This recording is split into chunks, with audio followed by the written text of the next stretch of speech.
Again, a warm welcome for joining us. Jan-Anders Mansen, our former president, and all of you, of course, are very welcome to this last presentation. Without any further ado, I would like to give the floor to the team to take us through their project.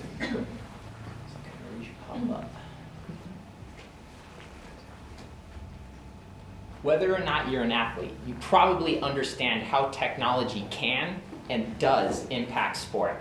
It can be on the spectrum, from positive to negative. And where the precise effect is depends on the technology, the athlete, the sport, and in what context it's implemented. I started as a youth athlete, only caring about playing sports outside and having fun. As a collegiate swimmer, I didn't use any technology, but I was serious about my training and competition. It was about the connection between my body and the water. Transitioning into triathlon, I fully embraced technology, but too much. Unfortunately, I made mistakes and was relying on technology too much and not listening to my body.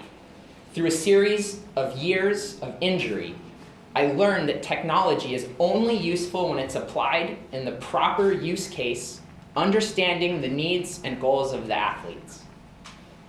Through this learnings, I was able to ultimately achieve an elite level of sport performance and competition.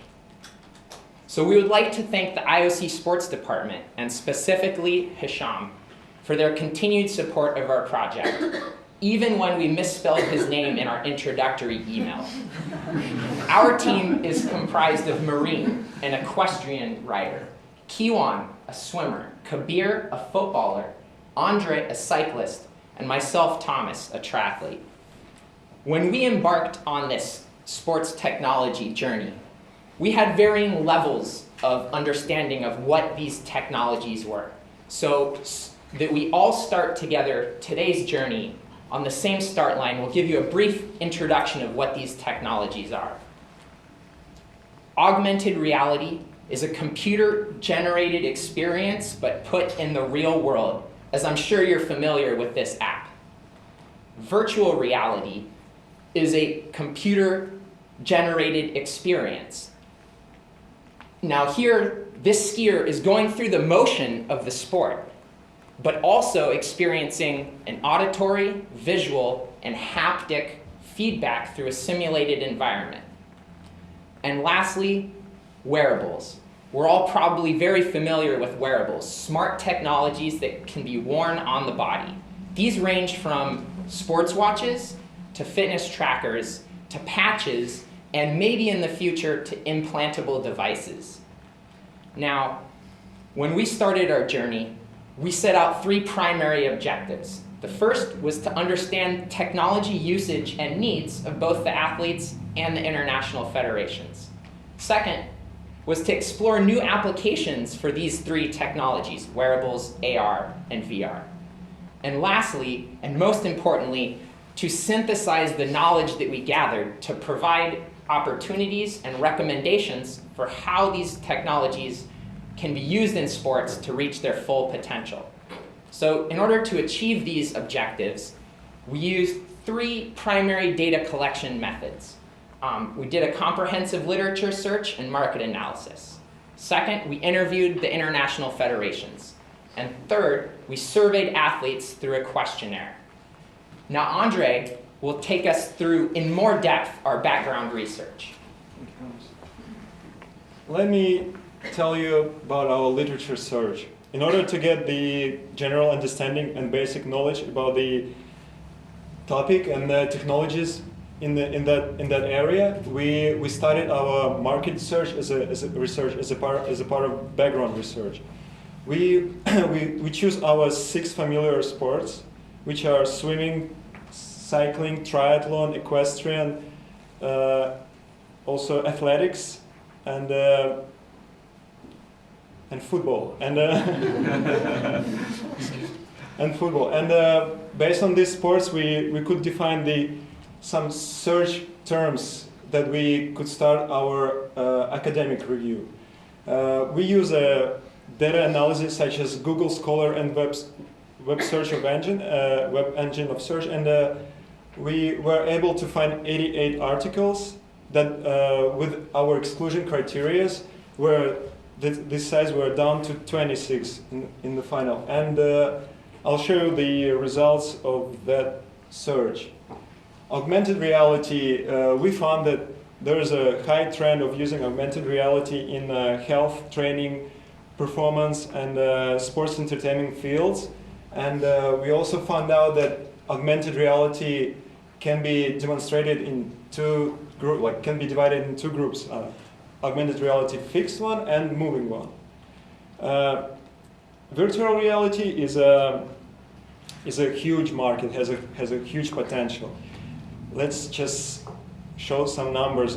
In 2012, the market value was about $10 billion, $2 billion with over 10 million active users. And by 2020, the market value is supposed to be expected to be around $21 billion with a potential 60 million active users.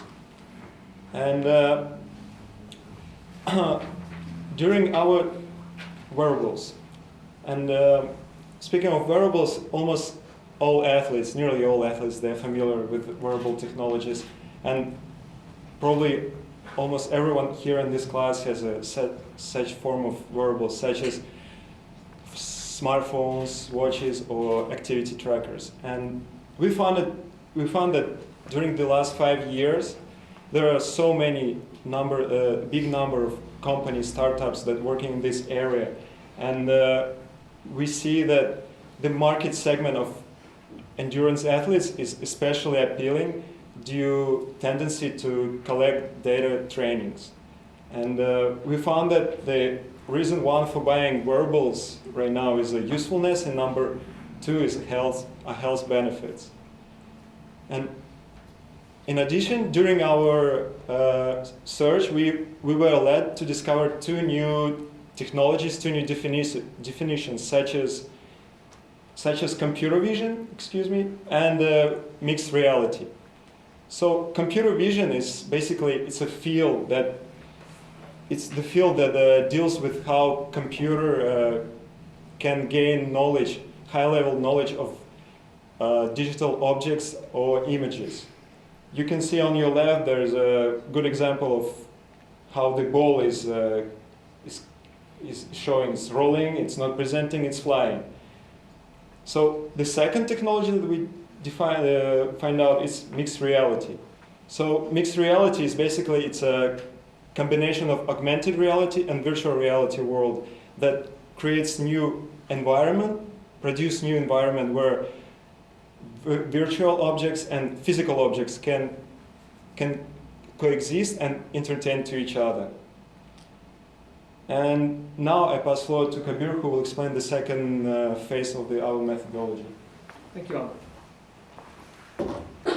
The International Federation interviews were structured in a manner to understand the needs of the sporting fraternity as well as the true knowledge that lied within. These interviews were semi-structured and conducted over Skype or in person, lasting 20 to 60 minutes long. We identified 22 international federations, out of which 12 were successfully interviewed. Out of the 22 categories of our interview questions, our main focus was on technology usage, technology adoption, its impact, as well as its specific impact on the athletes.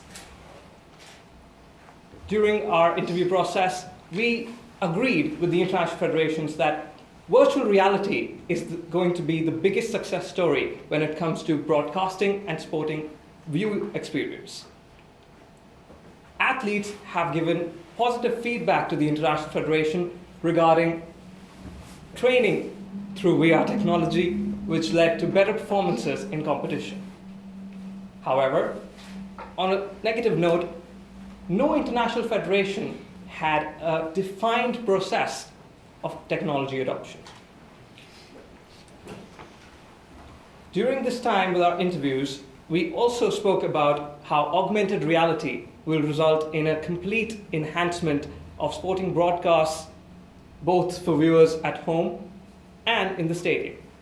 But let me ask you a question to illustrate that. Have you ever seen the Olympics 1500-meter swimming race and after a couple of laps had no idea who was leading?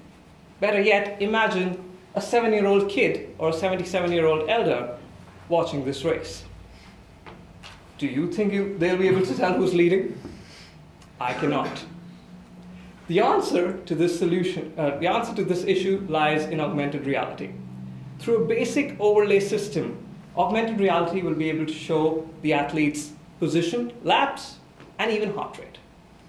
But let's look at the big picture here. How is augmented reality getting this data in the first place? The answer is computer vision. Computer vision has enormous potential in enhancing sporting broadcasts to educate the most naive spectator at home. Through high-tech cameras placed in and around the field of play and the venue, and with much better motion tracking capabilities than wearables, computer vision will be a very important technology for the IOC to move forward. In summary, I would like to say that with computer vision at hand, the market for wearables may be disrupted. And now, to look at the athlete's perspective, I would like to hand it off to Thomas. So we've just heard what the uses and the needs of technology are from the International Federation perspective. But since the athletes are now being put at the center of the Olympic movement, we also wanted to involve them. We wanted to understand how they use technology now and how they want to use technology in the future. We designed a questionnaire with 50 questions grouped into 7 thematic groups. We especially wanted to understand athletes' technology usage and the benefits they gain from this technology usage, as well as their data collection and data sharing habits. So overall, we got a set of 80 responses from athletes at the national level, international level, or Olympic Games level. So these are elite athletes. They come from 20 different nationalities. The majority of them are individual sport athletes, probably based on our own personal athlete networks, but some are team sports athletes as well. So what was our main finding from this? Well, not surprisingly, we found that many athletes use wearables. About 50% of athletes are using a wearable at least once a day, as we can see in the upper panel of this slide. What was interesting and shocking to us, actually, was how little knowledge there was of the other 2 technologies, augmented reality and virtual reality. Athletes had no idea what they were. Athletes didn't know how to use them, but they did express a high willingness to use them in the future, as long as they understood the technology and had access to it. Now, on the bottom of this slide, we next wanted to ask, at what level is technology best suited to be implemented? Is this at the professional level, or is this at the recreational level? Now, as we can see across the board, it's split about 50-50 about whether elite athletes think this is suitable to be implemented at the professional level. Additionally, we wanted to know whether these technologies should be used in training or in competition or in both settings. And so this is important for future conclusions in our presentation. But we've identified that in most cases, athletes wanted these technologies to be used in training and in competition. So now we get to the data collection and sharing. It's not surprising to us, but maybe surprising to outsiders, that over 90% of athletes collected some form of data during their training, whether that's biometric data or simple speed GPS position tracking data. What's interesting, though, is who they shared it with. Athletes only share personal private data with trusted sources. Right now, that's their coach. What was surprising to us, though, is that some athletes openly share data with the public, and many of our athletes expressed a willingness to share with the International Olympic Committee, provided that they get a say in the process and that they get some incentives. So when we dug a little deeper, what we found was if a coach asks for data, athletes are willing to share. If other people ask for data, maybe you have to provide a little more of an incentive, potentially a monetary incentive. We see that athletes are much more willing to share data if they're provided some monetary incentive. But if it's just for broadcast purposes, probably not. So a use case scenario of how wearables were used. It used to be in the lab setting to collect data from athletes, for example, during physiological tests. Then, a couple years ago, with the advent of new, smarter wearables and action cameras, athletes started taking this wearable data, overlaying it on their home videos and posting it online for the public. This was awesome. Some international federations picked on this and adapted. Others put up rules preventing this. However, we do see a trend moving forward with this being used in broadcast. As we can see from this recent Tour de Suisse stage, this is the sprint finish showing two athletes sprinting for the line, overlaid with some of their power data, speed data, and cadence data. Now, this isn't the end-all be-all, but it's a good first step. So next, I'd like to invite our resident cyclist here to come explain another specific cycling example. Yeah, thank you, Thomas. I will give you two examples of technologies already being used in cycling. First of them is a Solus and USA cycling partnership. So basically, augmented reality glasses works with the analyzed software behind, and that software can send a live feedback to athletes via glasses or via sound.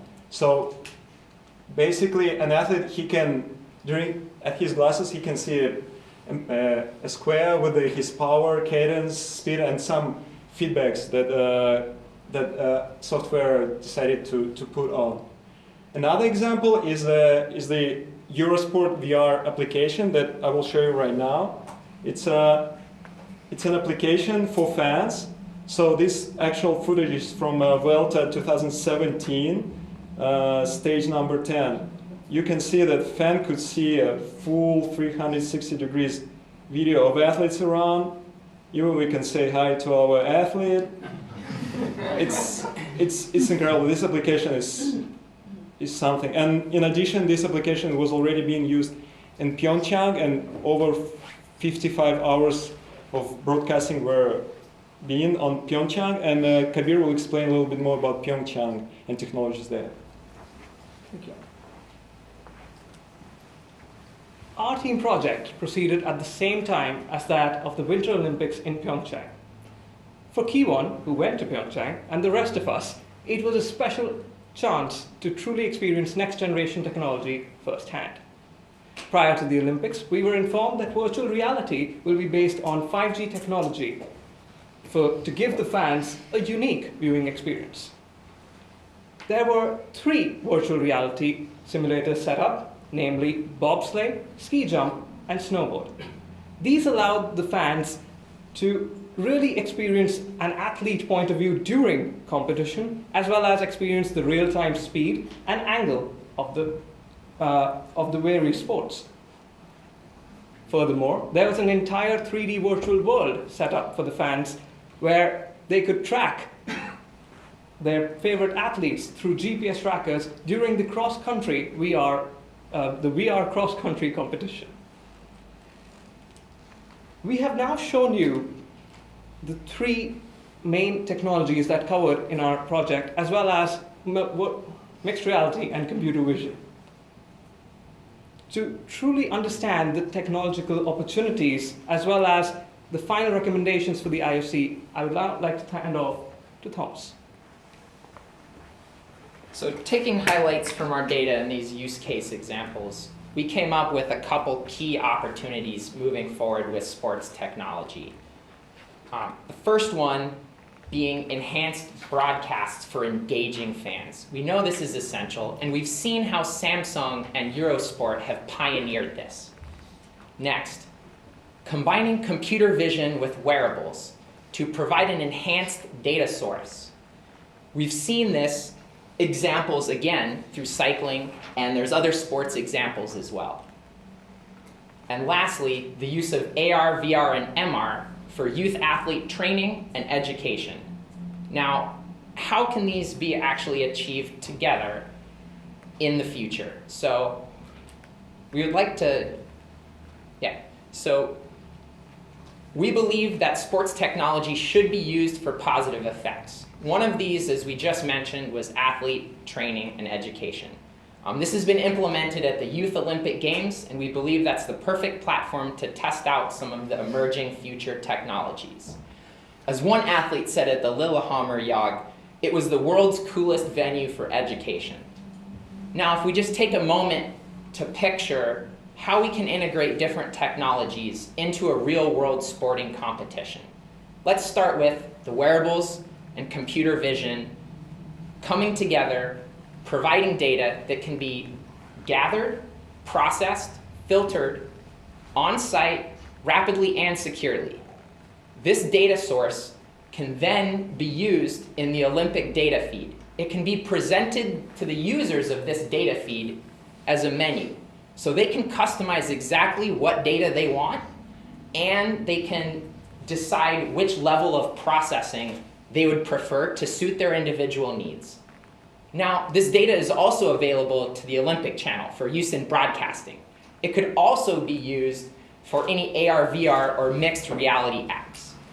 So together with that picture, we think that sports technology will be used effectively in the future if all the stakeholders in the Olympic movement work together to find these individual proper use cases that incentivize everyone to work together.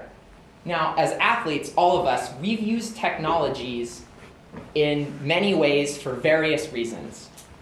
But we didn't have the expertise and the knowledge to effectively use these technologies.